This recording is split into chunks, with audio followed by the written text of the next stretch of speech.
Guys, അപ്പോൾ നമുക്കിന്നൊരു special മീൻ fry ഉണ്ടാക്കിയാലോ. അപ്പോൾ ഞാൻ ഈ ഒരു മിക്സിയിലെടുത്തിരിക്കുന്ന അല്ലെങ്കിൽ ജാറിലെടുത്തിരിക്കുന്ന സാധനങ്ങൾ കുറച്ച് മുളക് പൊടിയുണ്ട്, അതിൽ പുളിയുണ്ട്, നല്ല പുളി വെള്ളമുണ്ട്, പിന്നെ അതുപോലെ കറിവേപ്പിലയുണ്ട്, ഇഞ്ചിയുണ്ട്, വെളുത്തുള്ളിയുണ്ട്, അതുപോലെ പച്ചമുളകുണ്ട്. ഇത്രയുള്ള സാധനം ഞാൻ നന്നായിട്ട് അരച്ചെടുത്തിട്ടുണ്ട്. ഈ അരച്ചെടുത്ത സാധനം നമ്മൾ ആദ്യം വരയിടാതെ വെച്ച മീനാണ്, പിന്നീട് വരയിട്ട് ഇനി അതിലേക്ക് നന്നായിട്ട് ഈ ഒരു മിക്സ് ഒഴിച്ച് നമുക്കൊന്ന് നന്നായിട്ടൊന്ന് എന്താ പറയുക, ഒന്ന് മിക്സ് ചെയ്ത് വെക്കണം. ഇതിപ്പോൾ യൂട്യൂബിലെല്ലാം ഫേമസ് ആയിട്ടുള്ള ഒരു മത്തി, ആ ഒരു മത്തി ഫ്രൈ തന്നെയാണ് ഇത്. ഞാൻ എൻ്റെ വേർഷനിലൊന്ന് റെഡിയാക്കി വെച്ചാണ് ഗൈസ്.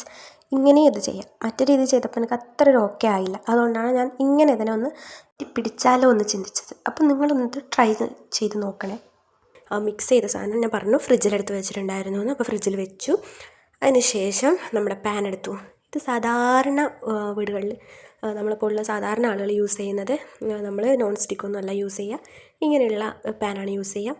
അപ്പോൾ ഇങ്ങനെയാണോ അതിൻ്റെ പോലെ ഞാൻ അതുപോലെ വെച്ചിട്ടുണ്ട്. കാരണം വെച്ചാൽ നമുക്കറിയാം സാധാരണ ഒരു വീടാണ്, ഇവിടെ ഇങ്ങനെ യൂസ് ചെയ്ത് കുറേ വർഷങ്ങളായിട്ട് യൂസ് ചെയ്യുന്ന സാധനമാണ്. കുറച്ച് പ്രശ്നങ്ങളും കാര്യങ്ങളെല്ലാം ഉണ്ടാവും. അതേപോലെ വെച്ചിട്ടുണ്ട്. അങ്ങനെ നമ്മുടെ എണ്ണ ഒഴിച്ച് മീനൊക്കെ വെച്ച് വിളയൊന്ന് കാണാനൊന്നും നല്ല ഭംഗിയാണല്ലോ. നിങ്ങളിതൊന്ന് ട്രൈ ചെയ്ത് നോക്കണേ. നന്നായിട്ട് വന്ന് നല്ല ടേസ്റ്റ് ആയിട്ടുണ്ട് കേട്ടോ.